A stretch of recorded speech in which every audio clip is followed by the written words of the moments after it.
Money Vikings, Money Viking G here. Welcome back to the show.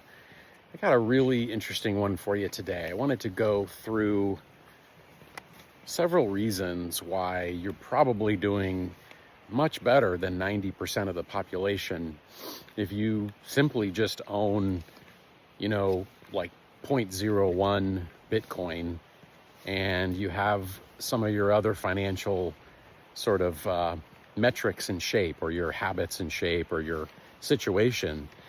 And I say this not out of, a lot of this channel is about helping middle-class wealth builders, just normal middle-class people like me and like you, sort of, build wealth in the modern world, and how to do that, how to get through that situation, which is very hard right now. And it just seems to be getting harder. So I'm going to go through some statistics, and I'm going to tie it back to, again, why I'm emphasizing the need for some amount of Bitcoin in a portfolio. I haven't, full disclosure, I haven't gone full, Bitcoin maximalist yet, and I probably should, but definitely increasing exposure and increasing the percentage in the portfolio over time, just because, again, I think it's one of those assets that is just going to do very well for the next several years in this environment. And in my last video, I kind of went through like a Gen X sort of history of why, things got so bad. And they're just between, endless wars and COVID and kind of a rigged system. Things just got pretty bad for middle-class people. And in addition to that, you had years and years of blue-collar middle-class jobs just being destroyed in this country. So let's go through some statistics, and I'll just let you know if you're beyond any of these, you're doing much better than most people in the country right now, and in the world, in fact. So let's talk about this. These are some reasons why you're probably richer than you think, and this will probably be quite shocking to you. So, let me first point out something. I think there's a bit of a dysmorphia or something about life right now. And the only thing I can attribute it to is the massive proliferation of cell phones and social media. And it seems to have created a situation where we seem to think that everyone's either doing much better than we are, or we seem to think that some of the stuff we see online and in social media is normal, and it's far from normal. It's the videos and the clips and the TikToks and all this stuff that gets sort of the most views and hits. It's actually kind of the more sensational stuff, and it's the more extreme things that really aren't normal life for most people. And so I'll be able to kind of prove it to you with some of these statistics that I'll go through. This is just about savings accounts in the US right now. 50% of people have less than $1,000 in their savings account, and that's like all they have. So 50%, that's half the population. That's going to be, I guess you would take children out of that, but basically you're talking maybe like 100 million people, or 120 million people have less than $1,000 in a savings account. That is, that's pretty bad if you think about it. There's like really, really hard to live and get ahead if that's the situation you're facing. So that takes me to I'm going to tie each one of these ideas back to Bitcoin. So with Bitcoin, savings accounts are one thing, and it's important, I guess, to have a savings account and to have savings. Definitely important. It's important to have an emergency fund and all that. But if your savings isn't doing anything and it's not really generating any kind of return or dividends, and you're basically going to be in a situation where the value of that is losing money every single year. And so the value of that savings account, if inflation keeps going the way it is, I mean, you're losing at least 3.5–4% a year. And I think we all know that real inflation is higher. We hear some of these numbers about inflation being here, and oh, this month it only ticked up 2.7%. But if you look at it and you look at how cumulative it can be, you can see that how pernicious it is over time. So that's just one thing to keep in mind.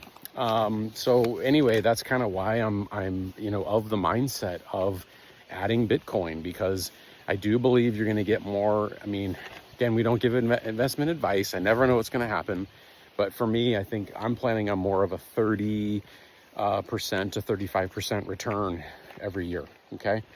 Okay. Emergency savings. 2/3 of the United States, of the population, has nothing in emergency savings.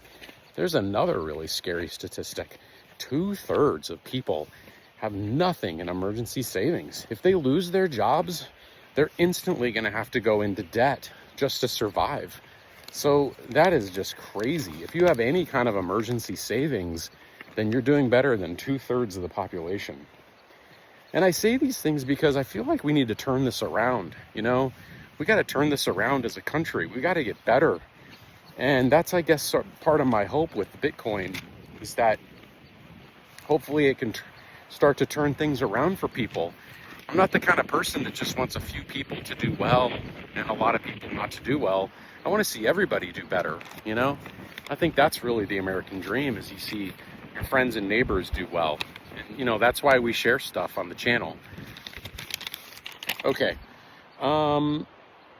One thing I added in here, in terms of the modern world, are you reasonably physically fit? That's another one. That's another sign of wealth.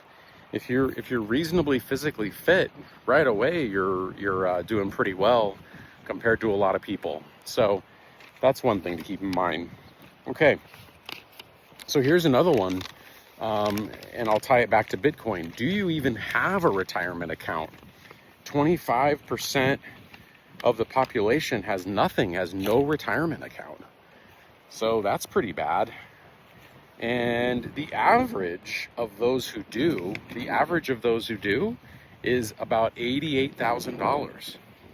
So that's pretty wild too. $88,000 is not a lot, and that's the average. And averages can be misleading. I've mentioned many times on this channel, averages are quite misleading, because one person could have $1 million and then 20 people could have $500, and the average could be 100,000. And you could say, oh, well, it's 100,000. A lot of people have it. No, that's not true. So how much do you earn? There's another one. The median income for a household, right? It's probably an average household of 3 or 4. The median income, so 50% making half and 50% making more, the median income is 80,000. So if you're anywhere above that, then again, you're doing a lot better than most people. I bring up the retirement account thing because, Vanguard just came out with a shocking study that said that they don't expect equities to do very well over the next decade. And in fact, they're suggesting bonds. And that is so shocking to me.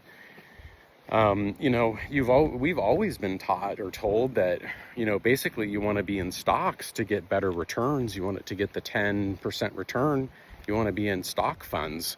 Well, now Vanguard's saying they don't really think that that's going to be doing that well over the next 10 years.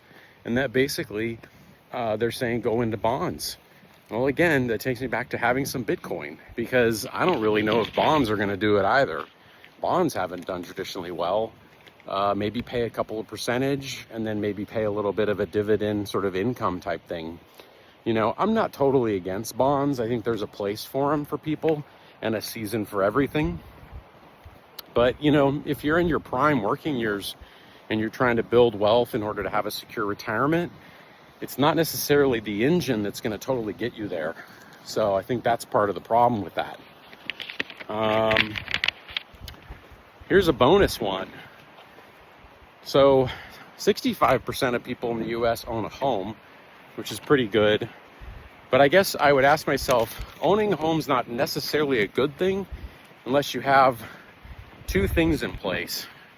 You got to have the ability to have a comfortable monthly bill, because if it's out of reach or it's too high, that can be really stressful on your finances.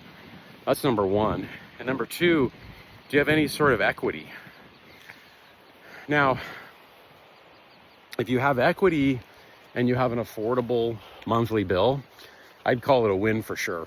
So those are just some things that keep in mind, guys. If you've got those things going for you, you're probably doing pretty well.